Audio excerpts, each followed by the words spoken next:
This year, the 1% are celebrating the war they started 100 years ago, the so-called Great War, the so-called war to end all war. And that word celebrating is no exaggeration. The good old BBC, for example, has, rather obviously, fully entered into the spirit of the occasion and already produced a couple of fine films to celebrate 100 years of the jingoistic propaganda they and the rest of the mainstream media have honed into a fine art. One of the propaganda programmes the BBC has produced is a drama series titled 37 Days. It's filled with all the usual stereotypes: a stupid German Kaiser and a warmongering German general, a decrepit Austrian emperor. The English are, of course, faultless, quiet and intellectual, and devoted to peace and cricket. And what errors they made were, of course, made by honourable people for the best of reasons. Motivated only by striving for peace, honest mistakes by well-intentioned gentlemen. Underpinning the whole film is the clearly given assumption that the First World War came about in just 37 days. That 38 days before the start of the grotesque slaughter, everything was rosy, and the war was the last thing anyone imagined. This point goes to the very heart of nearly every conflict that's ever been. What point in time do you pick to start telling the story? To start examining the causes of the conflict? To suggest, as the BBC is blatantly doing here, that the First World War came about after just 37 days of political ineptitude would be hysterically laughable were it not so preposterous and deadly serious. The murder of Archduke Ferdinand may indeed have sparked off the final flurry of activity that ended with declarations of war, but to suggest that murder alone was the cause of World War I is either just plain ignorant or a blatant lie, depending on the level of knowledge of the person making such a suggestion. It is, in fact, quite impossible to say what started the First World War, or any other war for that matter. It all depends on how far back in history you want to go, because if certain events in history had had different outcomes, the chain of events that followed them would all have been different too. The BBC is clearly conforming to type in this centenary celebration of senseless slaughter. It's doing exactly what all the media did 100 years ago, by regurgitating the same half-truths and lies that tricked countless millions of ignorant people to support those they most trusted, to lead them and protect them, people who were, in fact, evil monsters who wanted nothing better than a Holocaust in Europe. By suggesting that World War I took only 37 days to come about, completely ignores the 4 decades or so of significant events that preceded it.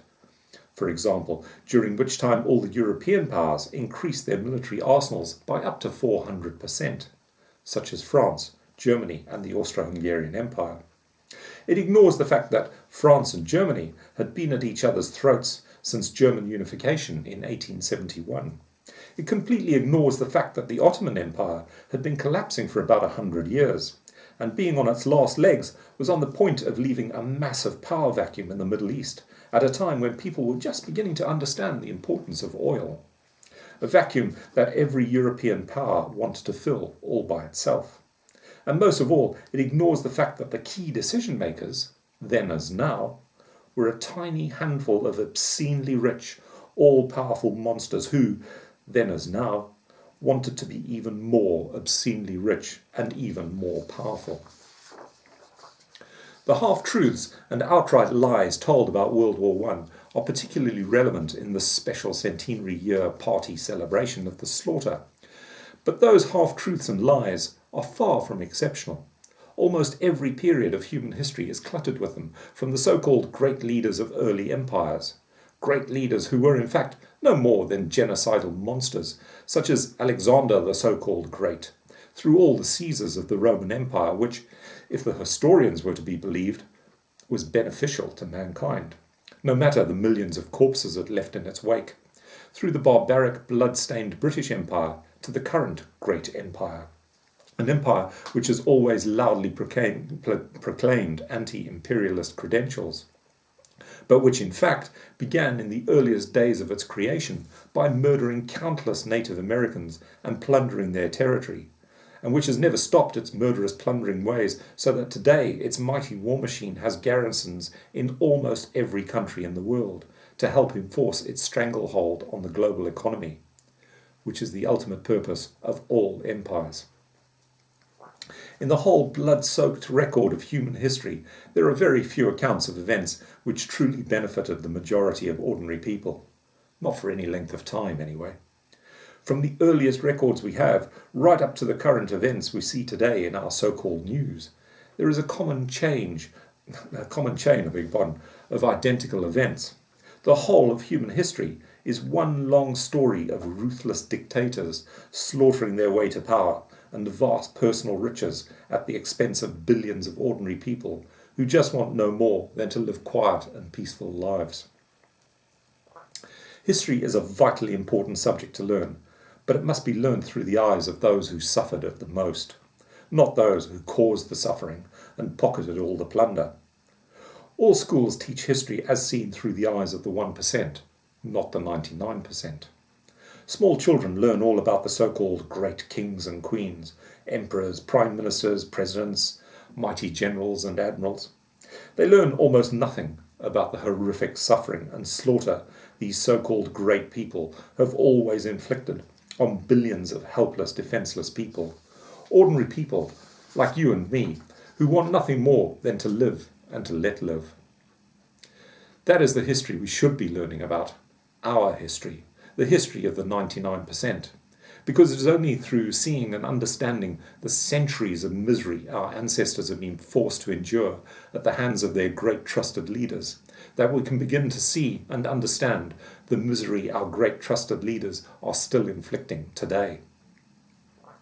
The most significant reworking of British history with respect to modern times must surely be the cruel and tragic social history of our country, which, although slightly mentioned in some schoolrooms, is still treated as less important than learning all about great kings and queens and heroic generals. Almost certainly, this is because young British people are conditioned from their earliest fairy stories to revere supposedly strong leaders in general, and royalty in particular, whilst our history, the history of the 99%, is all but ignored.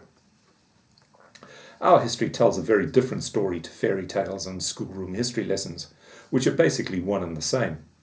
Our history tells a long and sorry story of over 1,000 years of slavery, suffering, and unbelievable injustice at the hands of the selfsame great kings and queens and heroic generals we're brainwashed from birth to adore.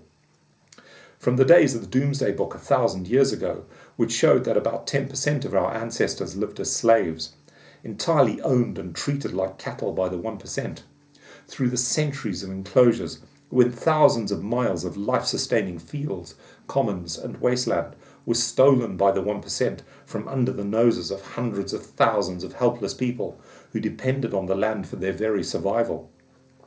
Through the horrendous social conditions of the so-called Industrial Revolution, conditions that were even worse than slavery.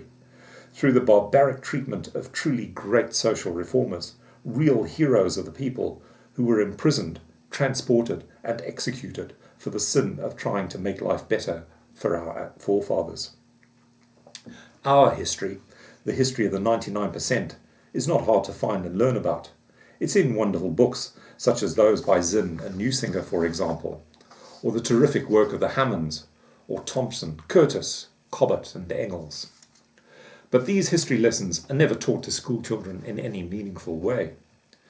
Our history is not about supposedly great kings and queens and generals and presidents, people we're brainwashed from birth to admire and trust. Our history is all about how our ancestors have always suffered at the hands of these so-called great people, how we, the 99%, have been betrayed and abused since the beginning of recorded history. The monstrous crimes of the 1% escape notice generation after generation after generation because they're never taught. We're taught instead fanciful illusions about these awful people that are a little different to children's fairy stories, and this is how the crimes of the 1% are allowed to perpetuate themselves, to continue generation after generation after generation, as they are continuing right now. Our history, the history of the 99%, must be properly learnt so that the 1% could finally be seen for the monsters they really are, and then defeated once and for all, so that we, the 99%, could finally enjoy some peace and prosperity.